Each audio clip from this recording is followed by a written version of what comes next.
1 वाटी रवा आणि 1 आंबा वापरून 10 आंबा रवा कपकेक कसे बनवायचे ते पाहूयात. ओव्हन न वापरता कढईमध्ये हे केक आपण बनवणार आहे. अतिशय जाळीदार आणि परफेक्ट कपकेक बनतात.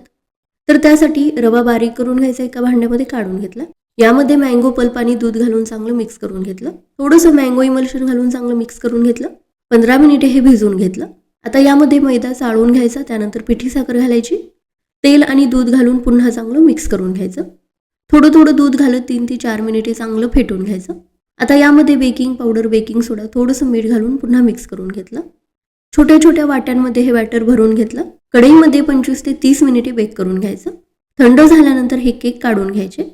साहित्याच्या योग्य प्रमाणात याची संपूर्ण रेसिपी अपलोड केलेली आहे, ती सुद्धा नक्की पहा. आतून जाळीदार मार्केटमध्ये मिळतात, अगदी तसेच हे कपकेक्स बनवून तयार होतात. आंब्याचा सीझन संपायच्या अगोदर ही रेसिपी नक्की करून पहा, सगळ्यांना खूपच आवडेल.